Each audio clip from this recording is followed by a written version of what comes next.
بسم اللہ الرحمن الرحیم. دوستوں مار خور کے ساتھ میں ہوں احتشام الحق اور آج ہمیں جوائن کیا صدیق جان نے. السلام علیکم صدیق, کیسے ہیں آپ؟ وعلیکم السلام, اللہ کا شکر, ٹھیک ٹھاک. صدیق, APC میں سپیچ کی نواز شریف صاحب نے ڈائریکٹ سوال پہ آتا ہوں, اور اس سپیچ کے بعد پورے پاکستان میں سیاست میں ہلچل مچی ہوئی ہے.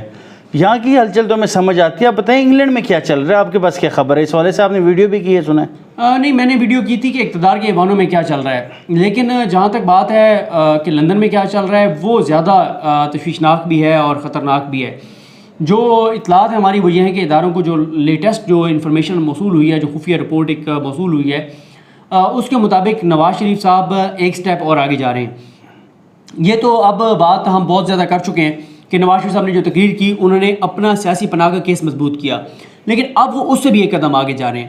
نواز شریف صاحب کی تقریر کا انگلش اسکرپٹ تیار کیا گیا ہے, ٹھیک, اس کی ٹرانسلیشن کی گئی انگلش میں, اس کی انگلش میں ٹرانسلیشن کر کے, اور وہ ہیومن رائٹس کے اداروں کو, انٹرنیشنل اسٹیبلشمنٹ جن اداروں کی رپورٹس کو بڑا ان پہ ریلائی کرتی ہے, انٹرنیشنل جن کا انٹرنیشنلی جن کا بڑا امپیکٹ ہے, ان اداروں کو جو ہے وہ تقریر بھیجی جا رہی ہے. کیونکہ دیکھیں نواز شریف صاحب یہ چاہ رہے ہیں کہ پاکستان کے حوالے سے انٹرنیشنلی جتنا پاکستان کے اوپر دباؤ بڑھ سکتا ہے بڑھایا جائے. نواز شریف صاحب یہ چاہتے ہیں کہ جتنا پاکستان کے حوالے سے نیگیٹو امیج کریٹ کر سکتے ہیں کریں.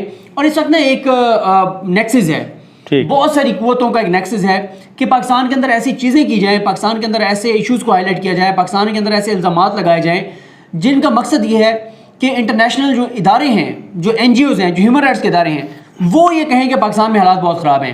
حالانکہ آپ یہ دیکھیں کہ حالات پاکستان میں تو الحمدللہ اللہ تعالیٰ کا کروڑا احسان ہے, بہت بہت بہتر ہیں. ٹھیک ہے, مسائل ہیں وہ نہیں ہونے چاہیے, لیکن مجھے بتائیں کہ پاکستان کے مقابلے میں انڈیا میں کیا ہو رہا ہے, اقلیتوں کے ساتھ کیا ہو رہا ہے, وہاں پہ میڈیا کے ساتھ کیا ہو رہا ہے, وہاں پہ مسلمانوں کے ساتھ کیا ہو رہا ہے, وہاں پہ وہ سٹیزن امینڈمنٹ بل جو لائے اس کے وہ کیا تھا, وہاں پہ جو اقلیتوں, وہاں پہ جو مسلمانوں کے ساتھ خاص طور پہ ہوا, مسلمانوں کے گھر جلائے گئے, مسلمانوں کو مسجدوں سے نکال کے گھسیٹا گیا, وہاں پہ یہ جو چیزیں ہو رہی ہیں, کشمیر میں جو کچھ ہو رہا ہے, حالانکہ وہاں جو کچھ ہو رہا ہے پاکستان میں تو اس کے مقابلے میں کچھ بھی نہیں ہو رہا. لیکن یہاں پہ کچھ قوتیں, کچھ لوگ جو ہیں پاکستان کے اندر ایشوز کو اس طرح سے ہائی لائٹ کر رہے ہیں اور یہ تاثر دے رہے ہیں کہ پاکستان میں حالات بہت خراب ہیں, ہیومن رائٹس کے پاکستان میں بہت مسائل ہیں, پاکستان میں جو ہے نا وہ بڑی ٹف صورتحال ہے, تاکہ یہ چیزیں یہ یہاں سے ہائی لائٹ کریں اور انٹرنیشنل پاکستان کے خلاف رپورٹس آئیں.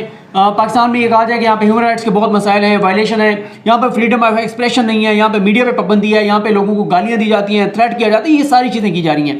میں دوبارہ یہ کہوں گا یہ ایسا نہیں ہے کہ مسائل نہیں ہیں, مسائل ہیں, لیکن آپ کمپیریزن تو کریں نا. بالکل, جو بھارت میں ہو رہا ہے, جو پاکستان میں ہو رہا ہے, زمین آسمان کا فرق ہے.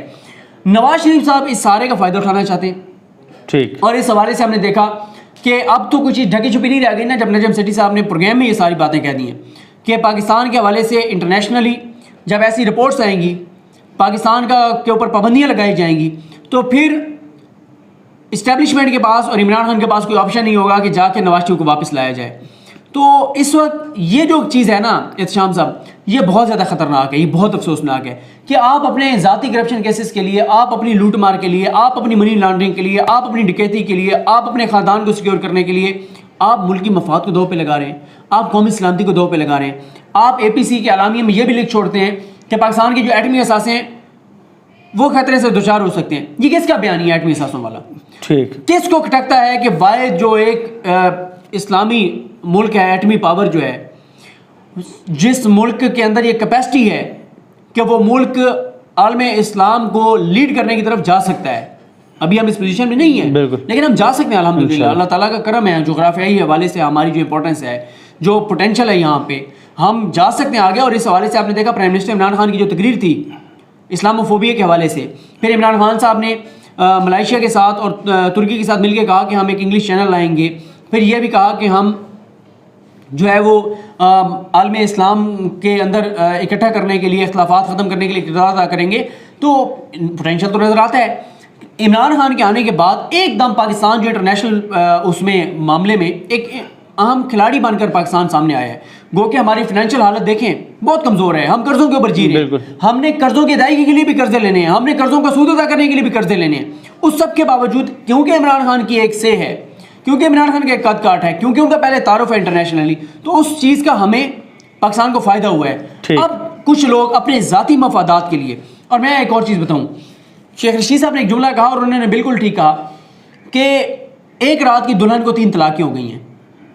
ٹھیک. انہوں نے کہا نواز شریف جو ہے نا, جب انہوں نے تقریر کی اس سے پہلے جب اعلان ہوا کہ نواز شریف تقریر کریں گے, اس اعلان سے لے کے اور تقریر کرنے تک اور تقریر کے 2-4 گھنٹے بعد تک نواز شریف کی حالت ایسے تھی جیسے کوئی نئی دلہن نہیں ہوتی جس کو بڑا پروٹوکول دیا جا رہا ہوتا ہے, جس کی ہر واہ واہ واہ واہ پوری فیملی میں آگے پیچھے سارا کوئی.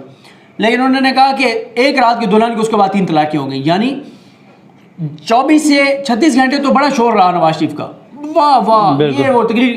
لیکن تقریر کے 4 گھنٹوں کے اندر اندر پاکستانیوں کو اور پاکستان کو سمجھ آ گئی کہ انہوں نے کیا کیا ہے, جو اداروں پہ انہوں نے حملے کیے. اس کے بعد لوگوں نے ان کو ریجیکٹ کیا, ان کے اس بیانی کو مسترد کیا.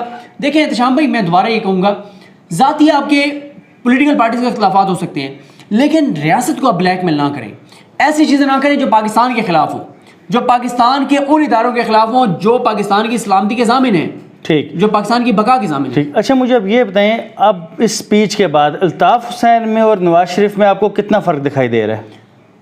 فرق صرف یہ ہے کہ الطاف حسین کراچی کے تھے اور نواز شریف پنجاب کے الطاف حسین ہیں. ایک ہی ہے دونوں کا ایک ہی ہے. اور صرف یہ ہے کہ وہ تو نواز شریف جیسے مفرور اور اشتہاری میں فرق ہوتا ہے نا, کہ پہلے وہ مفرور ہوتا ہے پھر وہ اشتہاری پروسیس کے بعد مکمل ہوتا ہے. نواز شریف جو ہے ان کا الطاف حسین بننے کا سفر شروع ہو گیا ہے, ابھی وہ بنے نہیں ہیں. ٹھیک ہے. لیکن اس راہ پہ چل نکلے ہیں جس راہ پہ آگے چل کے وہ الطاف حسین بن جائیں گے. یعنی الطاف حسین تو دیکھیں نا کہ وہ تو اب پاکستان کے جوانوں کے اوپر حملوں کے لیے بھی اکساتے ہیں, انڈیا میں جا کے سپیچز کرتے ہیں پاکستان کے خلاف. ٹھیک ہے. تو نواز شریف صاحب الطاف حسین بننے کی طرف ان کا سفر شروع ہو گیا ہے. اور میں آپ کو بتاؤں احتشام بھائی کہ یہ نون لیگ کے لیے بڑی مشکل صورتحال ہے. میں اس پہ بات کر چکا ہوں کہ نون لیگ میں سے کچھ لوگ نون لیگ سے علیحدگی اختیار کر سکتے ہیں یا کم از کم کھل کے بیانات بھی دے سکتے ہیں. کچھ اداروں کو تو بیانات بھجوا رہے ہیں, میسج بھجوا رہے ہیں کہ ہم نواز شریف کے اس بیانی سے اتفاق نہیں کرتے, ہم نواز شریف کی اس تقریر کی مذمت کرتے ہیں, ہمارے مفادات پاکستان کے ساتھ ہیں. اور اگر نواز شریف نے جو تقریر کی ہے اس کے بعد نواز شریف پاکستان کے اندر اور پنجاب کے اندر خاص طور پہ پریکٹیکلی فوج کے خلاف اشتعال دلانے کے لیے اگر پریکٹیکلی کسی مہم کا آغاز کرتے ہیں تو یہ بات آپ لکھ لیں میری, نون لیگ میں فارورڈ بلاک ہر صورت میں بنے گا. ٹھیک. نون لیگ میں لوگ نواز شریف سے قطع تلقی ضرور کریں گے اور اعلان ضرور کریں گے. آپ کو یاد ہوگا جب الطاف حسین نے پاکستان کے خلاف تقریر کی تھی تو پھر ایک دم ٹویٹس آنا شروع ہوئی تھی پاکستان زندہ باد. ٹھیک ہے. پاکستان زندہ باد کی ٹویٹس آنا شروع ہوئی اور ایک کے بعد ایک جو ہے وہ پاکستان زندہ باد. اور پھر آپ کو پتہ ہے عامر لیاقت صاحب والا معاملے بھی آپ کے سامنے ہے. تو نواز شریف صاحب نے اگر پریکٹیکلی مہم شروع کی پنجاب کے اندر تو یہ ہمارے ادارے کسی صورت میں برداشت نہیں کریں گے. اور اس کی ایک بڑی وجہ یہ بھی ہے احتشام بھائی, فاٹا میں فوج کے خلاف نفرت پیدا کی گئی, وہاں پہ ہم نے کتنی جانی نقصان کیا. بالکل. بلوچستان میں علیحدگی پسند تنظیموں نے کیا وہاں پہ حالت کر دی ہے. اب اگر کوئی پنجاب ہی کھیل کھیلنا چاہے گا اس کی اجازت احتشام صاحب نہیں دی جا سکتی. ٹھیک ہے. اچھا آپ نے سپیچ سنی نواز شریف صاحب کی, جب سپیچ ختم ہوئی تو کیمرہ آیا تھا شہباز شریف صاحب کی طرف. شہباز شریف صاحب کا اس وقت آپ نے چہرہ دیکھا ہوگا, اس سپیچ سننے کے بعد شہباز شریف کو لگا ہوگا کہ نون سے شین بننے جا رہی ہے. نہیں, وہ خوش ہوں گے, پریشان ہوں گے, ان کی سوچ اس وقت کیا ہوگی؟ شہباز شریف کے لیے نا میں آپ کو بتاؤں, شہباز شریف صاحب کے لیے حالات مشکل سے مشکل تر, بد سے بدترین ہوتے چلے جا رہے ہیں. اور شہباز شریف صاحب جو ہیں ان کے لیے اب مسئلہ یہ ہے کہ اب فائنلی وہ اسٹیج پر آ گئے ہیں کہ وہ ان کو بھائی کے ساتھ نہ صحیح لیکن بھائی کے بیانیے سے اظہار لا تلقی ضرور کرنا پڑے گا. ٹھیک ہے. کیونکہ شہباز شریف اگر پاکستان میں رہ کے سیاست کرنا چاہتے ہیں, اور کیونکہ دیکھیں اس وقت مسئلہ کس کے لیے زیادہ ہے, شہباز شریف کے لیے زیادہ ہے. نواز شریف باہر ہیں, ان کے دونوں بیٹے باہر ہیں, ان کے سمدھی باہر ہیں. نواز شریف کی تو موسٹلی اب ان کی فیملی باہر ہے. ٹھیک ہے. شہباز شریف کے لیے مسئلہ ہے.